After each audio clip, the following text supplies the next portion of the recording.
आज हम कक्षा 10 के लेसन नंबर 8 त्रिकोणमितीय का परिचय पढ़ेंगे। त्रिकोणमितीय क्या होता है? त्रिकोणमितीय,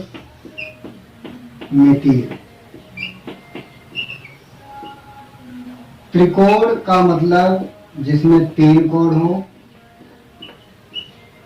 जिसमें या जिस आकृति में तीन कोण हो, वह आकृति बंद आकृति होनी चाहिए। वह बंद आकृति होनी चाहिए,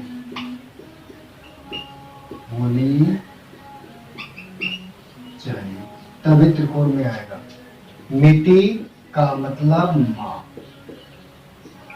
त्रिकोणमिति जिसमें तीन कोण हो और उसका माप हमको निकालना है। इस पाठ में बेसिक नॉलेज हिंदी हम लोग सीखेंगे कि साइन थीटा, काश थीटा, टैन थीटा, पाइथागोरस प्रमेय, 30 degree, 30 degree, 60 degree, 45 degree, 90 degree, 0 degree का मान क्या क्या होगा, सबके बारे में सीखते हुए हम लोग आगे बढ़ेंगे। तो सबसे पहले हम लोग पाइथागोरस के बारे में जान लेते हैं। तो पाइथागोरस नामक गणितज्ञ ने यह बताया कि अगर किसी समकोण त्रिभुज में सबसे बड़ी भुजा का वर्ग कर दिया जाए तो उसमें शेष बची अन्य दो भुजाओं के वर्गों का योग उस बड़ी भुजा के वर्ग के बराबर होता है। पाइथागोरस के अनुसार, पाइथागोरस के अनुसार उसने क्या कहा कि एक समकोण त्रिभुज आप ले लीजिए, यानी ऐसा त्रिभुज हो जिसका एक कोण 90 डिग्री का हो। मैंने इसे मान लिया ए, बी और सी। सबसे बड़ी भुजा को कर्ण कहते हैं, तो एसी सबसे बड़ी भुजा है, इसका नाम कर्ण होगा और कर्ण को हम लोग शॉर्टकट के लिखेंगे। के मतलब कर्ण। कर्ण के सामने ये आधार और ये लंब, आप इसको भी आधार और इसको भी लंब कर सकते हैं, वो ए और सी तय करेगा। तो हम यहाँ पे ए के लिए अगर निकाल रहे हैं तो कर्ण के सामने होता है आधार, आधार का मतलब ए आधार को प्रदर्शित करेगा। ए के सामने ये है लंब जिसे हम लोग यल कहेंगे, ये लंब को यल प्रदर्शित करेगा। अब पाइथागोरस ने 3 प्रकार के त्रिक दिए जिसे हम पाइथागोरियन त्रिक भी कहते हैं। पहला त्रिक क्या है कि कर्ण का वर्ग बराबर आधार का वर्ग धन लंब का वर्ग, जिसे हम लोग के square equal to A square plus L square लिख सकते हैं। दूसरा, आधार का वर्ग बराबर कर्ण का वर्ग माइनस लंब का वर्ग। आधार मतलब ए स्क्वायर, कर्ण मतलब के स्क्वायर, लंब मतलब एल स्क्वायर। तीसरा, लंब का वर्ग बराबर कर्ण का वर्ग माइनस आधार का वर्ग, अर्थात एल स्क्वायर इक्वल टू के स्क्वायर माइनस ए स्क्वायर। ये पाइथागोरियन त्रिक कहलाता है, इसे हम लोग पाइथागोरियन त्रिक भी कह सकते हैं। क्या है पाइथागोरियन त्रिक? कर्ण का वर्ग बराबर आधार का वर्ग धन लंब का वर्ग, ए माने आधार, यल माने लंब, के माने कर्ण। आधार का वर्ग बराबर कर्ण का वर्ग माइनस लंब का वर्ग, लंब का वर्ग बराबर कर्ण का वर्ग माइनस आधार का वर्ग। तो पहले वाले लेसन में यही हमको सीखना है कि इसका प्रयोग कैसे किया जाए, कर्ण, लंब और आधार का। अब इसके बाद त्रिकोणमिति अनुपात जो हमारे होते हैं, हमारी जो त्रिकोणमिति होती है मात्र 2 ही अनुपातों पर निर्भर करता है। एक का नाम साइन और एक का नाम कास। इन साइन कास को ही मिला करके कुल 4 व्युत्पत्तियां होती हैं, जिनमें पहला आता है टैन, सेक, कोसेक और कॉट। तो आइए साइन, कास, टैन, कोसेक और कॉट को जानते हैं, देखते हैं। इसे त्रिकोणमितीय अनुपात बोला जाता है।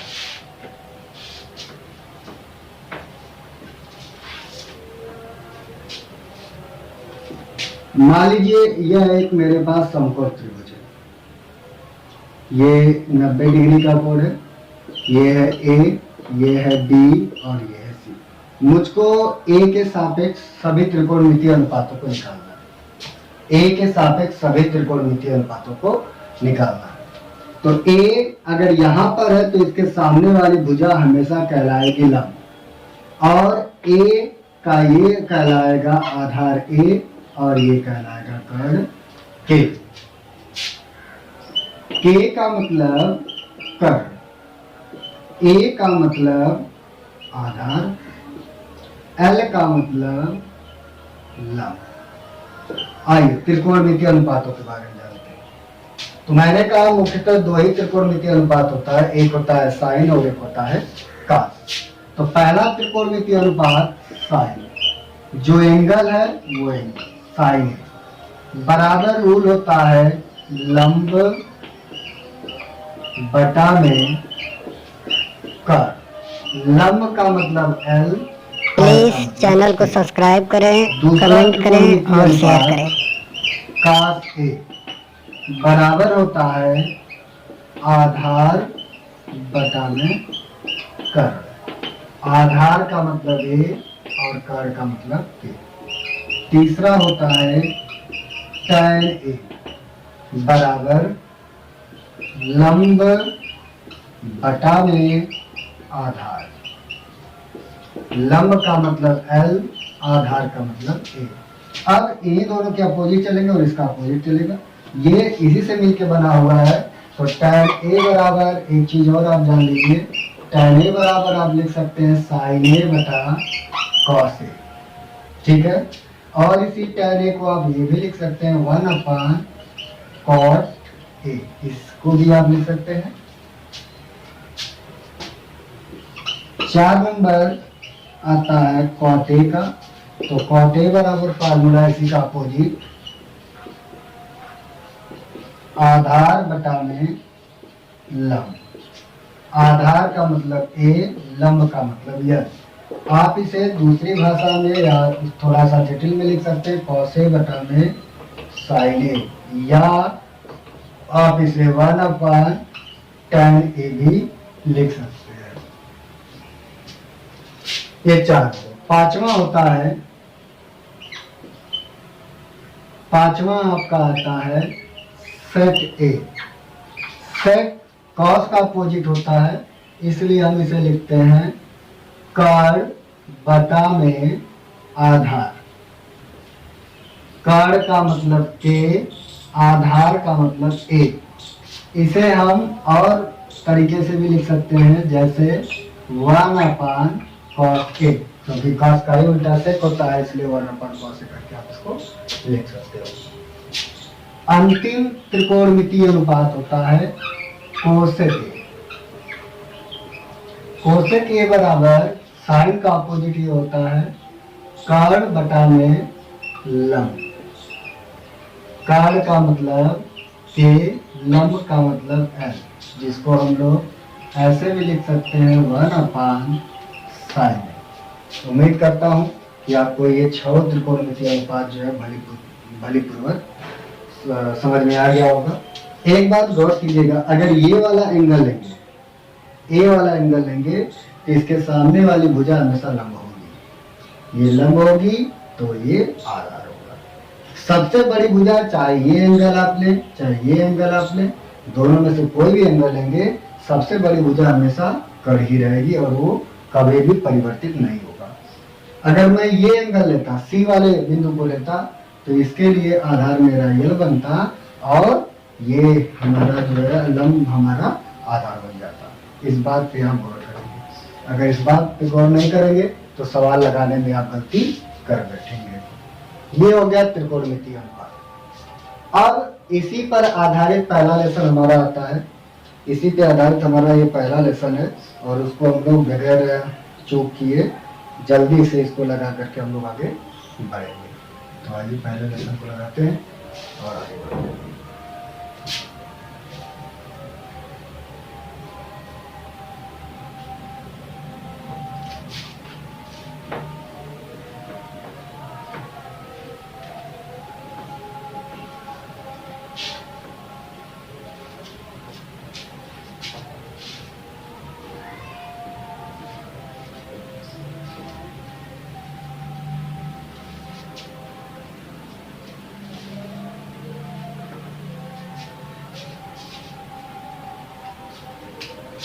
प्रश्नावली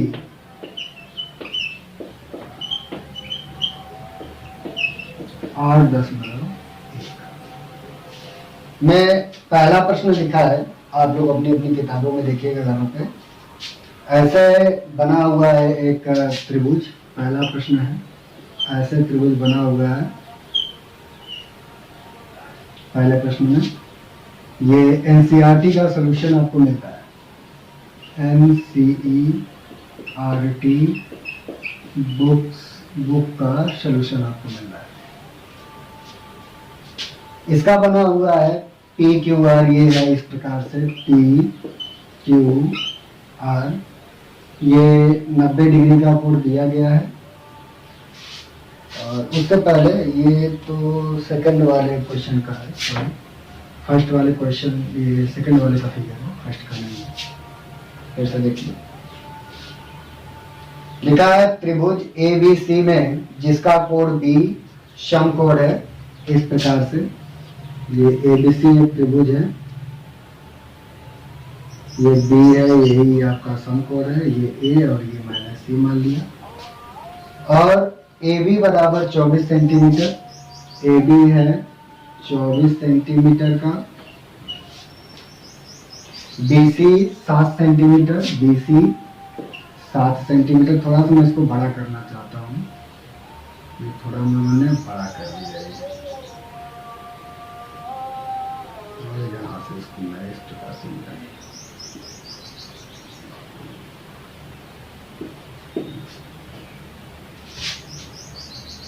तो निम्नलिखित का मान ज्ञात कीजिए। मान क्या क्या ज्ञात करना है। इसी में पहला क्वेश्चन दिया गया है, साइन ए कॉस ए का मान क्या होगा। साइन ए कॉस ए का मान क्या होगा। दूसरा है साइन सी और कॉस सी का मान क्या होगा। साइन सी और कॉस सी का मान क्या होगा। सबसे पहले अगर हम लोग ए के यहाँ से देखेंगे या सी के यहाँ से देखेंगे, चाहे आप यहाँ से देखो चाहे आप यहाँ से देखो, दोनों दशाओं में ये जो सी ए है ये हमारा कर्ण है। दोनों दशाओं में, क्योंकि सबसे बड़ी भुजा है इसलिए ये हमारा कर्ण कहलाएगा। कर्ण है तो आइए कर्ण को निकालते हैं। पहले कर्ण निकाल लेते हैं पाइथागोरस प्रमेय से। तो हल में देखिएगा, सबसे पहले कर्ण प्राप्त करेंगे। पाइथागोरस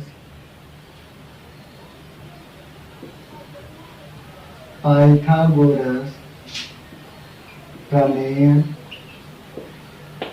से, पाइथागोरस प्रमेय से हम जानते हैं कि कर्ण का वर्ग बराबर होता है आधार का वर्ग धन लंब का वर्ग।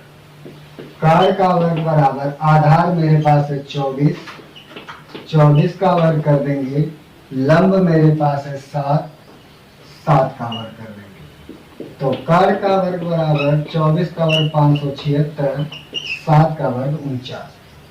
दोनों को जब आप ऐड करोगे तो आपको मिलेगा 625।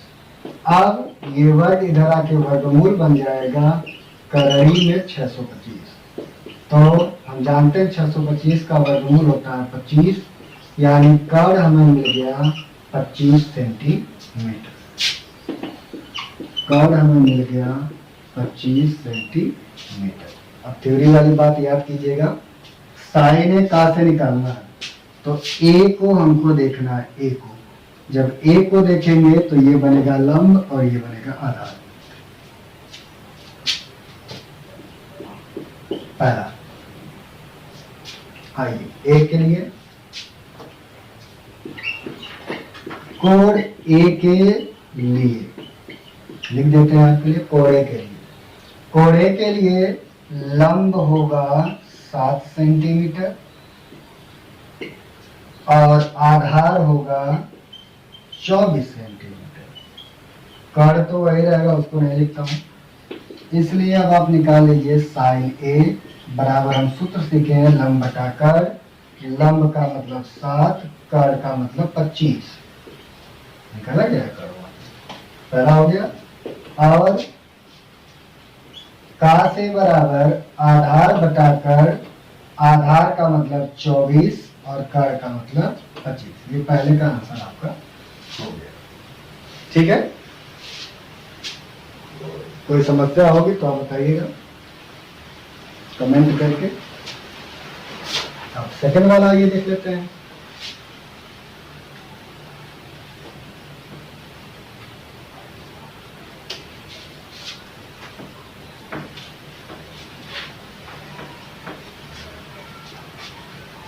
सेकंड वाला,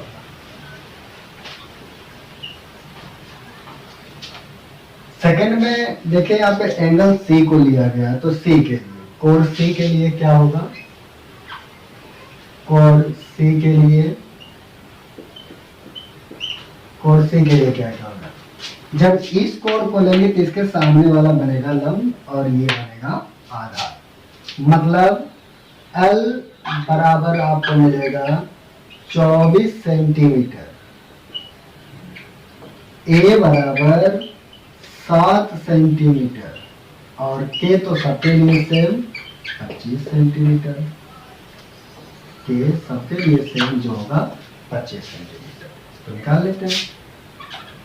इसलिए साइन सी बराबर लंब बटा कर्ण। लंब का मतलब 24, कर्ण का मतलब 25 और cos सी बराबर आधार बटा कर्ण, उसमें क्या देखो यहाँ पे आधार 7 और कर्ण 25। ये आपका दोनों रिजल्ट हो जाता है। ठीक है, आप क्वेश्चन नंबर 2 देखिए, 2 भी इसी प्रकार से लगा है, तो मिटा रहा हूं पूरा।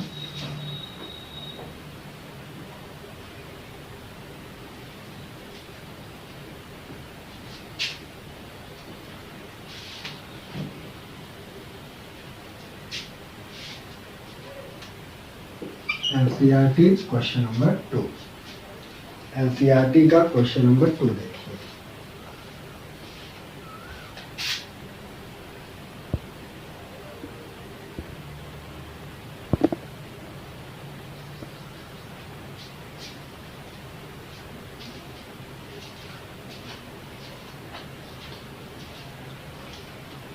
एनसीईआरटी का क्वेश्चन नंबर 2 लिखा है कि आकृति 8.13 में देखें, यानी ये वाला आप जो है फिगर इसके लिए काम करेगा।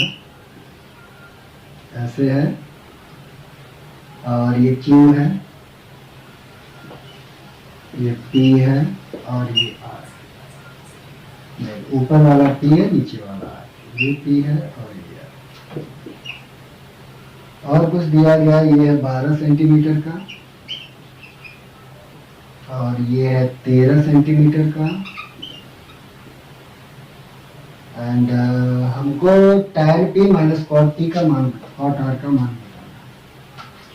तो सबसे पहले काम करते हैं, ये दोनों जब हमको पता है तो इसको R के अगर रेस्पेक्टिव में देखूं तो इसको पहले हम निकाल लेते हैं। तो आइए पाइथागोरस प्रमेय से इसको निकाला जाए। पाइथागोरस प्रमेय से, पाइथागोरस प्रमेय से जब हम इसको निकालेंगे तो ये तो मेरा कर्ण बना, ये मेरा लंब बना, ये मेरा आधार है। तो आधार मुझको निकालना है, तो हम लिखेंगे आधार का वर्ग बराबर फार्मूला कर्ण का वर्ग माइनस लंब का वर्ग। आधार निकालना है, रहने दीजिए। कर्ण मेरे पास है 13, 13 का वर्ग, लंब मेरे पास है 7, 12, तो 12 का वर्ग। तो ए स्क्वायर बराबर 13 का वर्ग 169, 12 का वर्ग 144, तो ए स्क्वायर बराबर घटाना करेंगे तो आपको मिलेगा 25, अर्थात ए बराबर करड़ी में 25, जिसका वर्गमूल आएगा 5 सेंटीमीटर। ठीक है, आधार हमको मिल गया ये 5 सेंटीमीटर का। किसके रेस्पेक्ट में ये मिला है? आर के रेस्पेक्ट में। अब आओ आगे हम देखते हैं। इसको मैं मिटा देता हूँ। ठीक है, सिंपल है कि ये पी क्यू आर है। क्यू हो गया 90 डिग्री का, वो किताब वाला आपका दिया गया एनसीईआरटी, और कर दिया गया 13 सेंटीमीटर, लंब दिया गया है आपका 12 सेंटीमीटर का, आधार आपका 5 सेंटीमीटर। ये तो हम लोग यहाँ से पाइथागोरस के पढ़ने से जो है निकाल लिए, आधार हमारा आ गया 5 सेंटीमीटर का। अब हम जो सवाल प्रश्न पूछा है उसके अनुसार हम लगाते हैं। तो आइए देखते हैं क्या है। कहा कि tan p minus cot R का मान क्या होगा? tan p minus cot R का मान क्या होगा? तो p यहाँ पे है, तो इसके लिए ये होगा लंब, ठीक है, और ये होगा आपका आधार। तो हम जानते हैं tan बराबर लंब बटा आधार होता है, तो लंब हो गया 5 और आधार हो गया 12। माइनस कॉट आर लिखा है तो आर मानेंगे, तो इसके लिए ये होगा आधार और ये होगा लंब। तो कॉट बराबर होता है आधार बटा लंब, तो आधार का मतलब 5 और लंब का मतलब 12, दोनों कट जाएंगे, आ जाएगा उत्तर 0। ठीक है, और भी चीजें आपको बताई जाएंगी, आप लगाइए और अपने मित्रों को भी बताइए। और आज के लिए बस इतना ही। कल फिर और भी चीजें आपको दिखाई जाएंगी, बताई जाएंगी।